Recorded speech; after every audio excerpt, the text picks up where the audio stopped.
I've got another dark, gruesome tale from Edinburgh's grisly history. How does an armless man commit a brutal, violent murder? This is the bizarre, grisly story of murder at number 88 Candlemaker Row in Edinburgh's Old Town. So here's Candlemaker Row in the Old Town of Edinburgh, so called because this is where the candle makers of the city used to live and work. Candle making was a smelly and dangerous trade. It involved boiling animal fat to make the candles.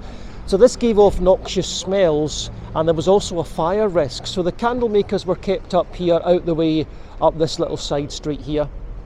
But this building here is number 88 Candlemaker Row, which is where the murder took place. Now before we get to the murder, I've got to talk about a man called William Lamb. Now William Lamb was born in Glasgow in 1864.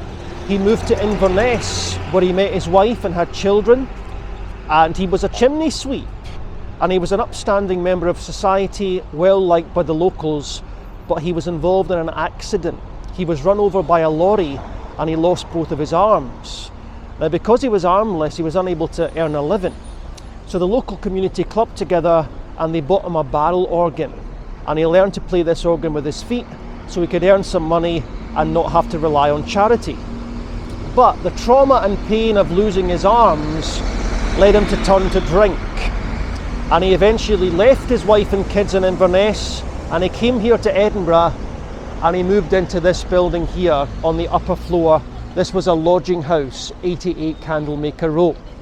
Now he didn't have a room of his own here, he had to share it with a lady called Agnes White, and she had also had a troubled past. 3 of her children had died and she turned to drink and left her husband. So she also lived on the upper floor here in the same room as William Lamb. And they fell into a daily routine of going out and doing their own thing, then coming back here at night and drinking heavily, getting drunk and getting into fights with each other. And Agnes White would often complain to the neighbours that he'd been kicking her.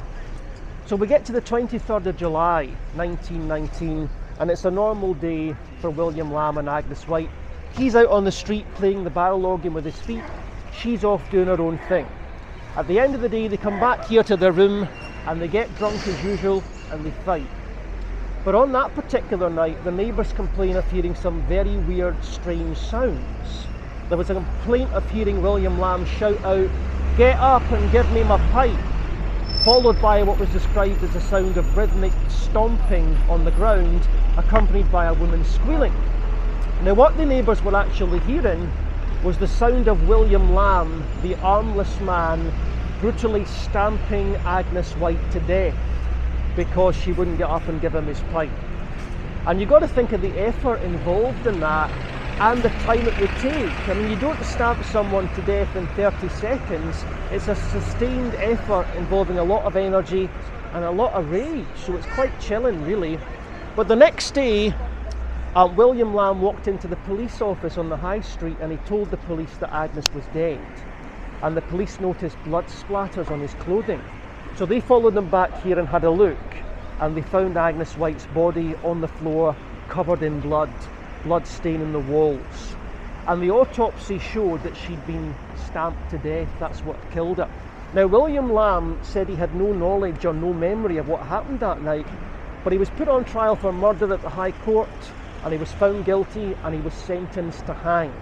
This was later changed to life imprisonment, and he served time in prison and he was eventually released, and he died in the poorhouse of pneumonia. But this is where the murder took place. It's still here, 88 Candlemaker Row. So it would have happened upstairs here in one of those rooms. There's been rumours of hauntings, but I can't find any solid evidence of that. But I'm going to take you into the Cowgate now and tell you a strange similar murder that happened through there a few years earlier. So let's go into the Cowgate. So now we're in the Cowgate, which is the lowest street level in Edinburgh. So before we had a sewage system, the excrement used to be thrown out of the windows to get rid of it with the cry of Gardez-Lou, and the excrement would slide down the hill and would gather here at street level here in the Cowgate. This also used to be called Via Vacarum, the way of the cows, because they used to lead animals through here, cattle, to get to the grass market years ago.